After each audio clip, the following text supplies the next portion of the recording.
جو سوال تھا وہ 3 حصے اس کے میں کر کے آپ کے سامنے رکھتا ہوں تاکہ بات سمجھ آ سکے. پہلا حصہ یہ ہے کہ جو کور کمانڈر ہاؤس ہے یہ کیا فوجی تنصیبات میں کس طرح سے آتا ہے. آپ خود کہتے ہیں سارے کہ یہ قائد اعظم ہاؤس ہے, تو قائد اعظم تو فوجی نہیں تھے, اور قائد اعظم نے یہاں کوئی آ کے پاکستان میں چھاونی تو نہیں بنائی تھی, اور قائد اعظم تو ایک سویلین تھے, اول و آخر وکیل تھے, اور ایک آزادی کے لیے لڑتے تھے جس طرح پاکستان کے وکیل اس وقت لڑ رہے ہیں, وہ آئین کی بالادستی کے لیے لڑتے تھے. انہوں نے برٹش راج کے جو منصوبے آتے تھے لوگوں کو غلام رکھنے کے لیے وہ قبول نہیں کیے, تو ان کے ماننے والے پاکستان کے اندر آزادی کے بعد اپنی غلامی کے منصوبے کس طرح سے قبول کر لیں. اسی لیے جب عمران خان یہ کہتا ہے کہ ہم غلامی کسی صورت میں قبول نہیں کریں گے, تو وہ بالکل ٹھیک بات کہتا ہے. یہ بات تو قائد اعظم کہتے تھے, اور انہوں نے 3 مشنز آئے تھے, تینوں ہندوستان میں آزادی دینے کی بجائے غلامی کے منصوبے بنا کے آئے تھے, تینوں کو مسترد کر دیا قائد اعظم نے. اسی لیے ہر ڈیل, ہر آفر, ہر بات وہ جس میں سے لوگوں کے لیے غلامی نکلتی ہو, وہ قائد اعظم کا یہ بیٹا جس کا نام عمران خان ہے وہ مسترد کرتا چلا جاتا ہے. دوسرا جو پہلو انہوں نے کہا کہ وہ جب فوجی تنصیب ہی نہیں ہے تو پھر فوجی ٹرائل کس بنیاد پر کیا جا رہا ہے. یہ بہت امپورٹنٹ سوال اٹھایا جسٹس عائشہ ملک نے. اور تیسرا ایک سوال وہ پہلے دن سے اٹھاتی آ رہی ہیں, وہ سوال میں نے سب سے پہلے اٹھایا تھا.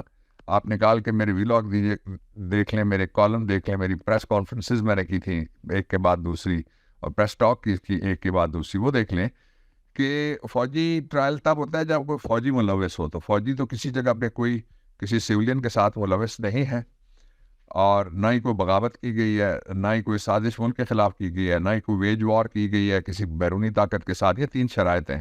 اور تیسری بات انہوں نے بڑی زبردست کی, انہوں نے کہا کہ جب قائد اعظم خود سویلین تھے تو پھر فوجی ٹرائل کیوں اور کس طرح سے کسی کا بھی کیا جا سکتا ہے. تو یہ جو بہادر خاتون جج ہیں, اللہ رب العزت ان کو اپنے حفظ و امان میں رکھے اور اللہ ان کے اقبال کو بلند کرے. میں اتنا ہی کہنا چاہوں گا. اور میں اب آپ کو اس طرف لے کے جاتا ہوں جہاں پاکستان فور سیل اور پاکستان بک گیا سارے کا سارا. اس کے بارے میں جب وہ تھپڑ مارنے والا جو وزیر خزانہ ہے صحافیوں کو, اس سے ایک اور صحافی نے سوال کیا, اور سوال یہ تھا کہ تم یہ بتاؤ کہ کیا پاکستان کے اثاثے گروی رکھے گئے ہیں.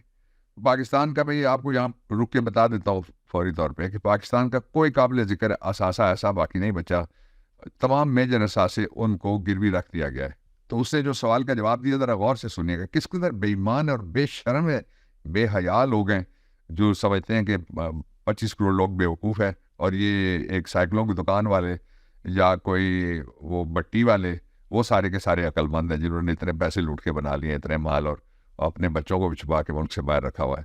وہ اس نے یہ کہا کہ نہیں جی آؤٹ سورس کر دیے. تو وہ ہوتا کیا آؤٹ سورس کرنا؟ جب PIA میں سے پہلی چیز جو آؤٹ سورس ہوئی تھی وہ کھانا تھا, کہ وہ فروخت کر دی کہ کھانے کی فیسلٹی, بہترین کھانے جو ہوا کرتے تھے وہ بدترین ہوتے پتہ لگا کہ وہ بند ہی ہو گئے PIA کے جہازوں میں سے. دنیا ساری میں سب سے اچھے کھانے کسی دور میں پاکستان انٹرنیشنل ایئر لائنس کے ہوتے تھے, اور انہوں نے برباد کر کے اس کو رکھ دیا. اور اب جو ہوا ہے وہ 7,500 بلین کا نقصان کرنے کے بعد, اکانومی کا بٹا بٹھانے کے بعد, مہنگائی آسمان کے اٹھا کے 7ویں آسمان پہ پہنچائے جانے کے بعد, اور پھر ابھی پیٹرول کا بم بھی تیار ہو رہا ہے, اور پھر لوگوں پہ گرانے کے لیے بجلی کا بم بھی تیار ہو رہا ہے. تو جو وعدہ ہوا ہے وہ یہ ہے کہ پچھلے جو معاہدے تھے وہ نہیں بلکہ ایک نیا اسٹینڈنگ معاہدہ یعنی کیا گیا ہے وہ, اور وہ کیا ہے کہ 3 ارب روپے یہ پاکستان کو ملیں گے. میں آپ کو بتانا چاہتا ہوں ایک کہانی جو برطانیہ کے اندر ایک ورجن ایئر لائن بھی ہے, اور ورجن اور بھی بہت ساری چیزیں ہیں اس کی, اور ورجن ٹرینز بھی چلتی ہیں. اور اس کو ایک دفعہ بتایا گیا یہ کہ ہم ایک بینک ہے قومی اس کو بیچنے لگے. تو اس نے کہا کہ کیوں بیچ رہے ہیں آپ یہ بینک؟ تو اس نے کہا یہ 4-5 سال پہلے کی بات ہے. تو انہوں نے کہا جی بینک اس لیے بیچنے لگے. اس نے کہا یہ انگلینڈ کا بڑا پرانا بینک ہے, یہ مت بیچیں آپ, جو آئے گا وہ نیا نام بھی رکھ سکتا ہے اور نئے طریقے سے, تو یہ ہماری قومی شناخت ہے. انہوں نے کہا اس لیے بیچ رہے ہیں کہ ہمارے 4.5 بلین, تو اسے 4.5 بلین کا چیک دے دیا. یہ پاکستان کے جو امیر زادے, یہ پاکستان کے جو نواب زادے, اور یہ پاکستان کے جو ATMs ہیں, یہ سارے مل کے اگر 1 بلین بھی ڈالیں تو پاکستان کے پاس تو 100 بلین سے اوپر چلا جائے گا. میں کہتا ہوں نہ ڈالیں, آپ احسان نہ کریں. میں نے اپنے کالم میں ایک کمیشن اور صحیح وہ میں چاہوں گا کہ میں آپ سے شیئر بھی کروں یہاں پہ، دیکھیے گا اس کو ضرور.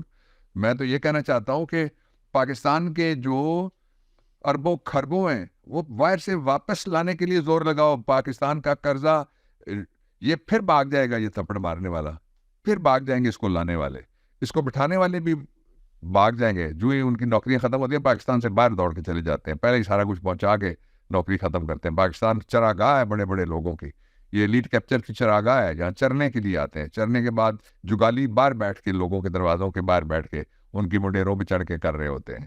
تو اس لیے یہ جو قرض ہے یہ ڈیفالٹ بچنے کی حد تک تو چھوڑ دیجئے، لیکن قرض کس طرح سے اچھی خبر ہو سکتی ہے جو ہم نے دینا ہے، جو آپ کے بچوں نے دینا ہے، ان کے بچوں نے نہیں دینا. لیکن پاکستان میں ایک بات جو طے ہو گئی ہے وہ یہ ہے کہ عمران خان نہ -1 ہو سکتا ہے، نہ سیاست ختم کرے گا، نہ ملک سے جائے گا، نہ کوئی ڈیل لے گا، اور نہ ہی فوری fair free and transparent election سے نیچے پاکستان کے مسئلے کا کوئی حل کیا جا سکتا ہے. پاکستان زندہ باد.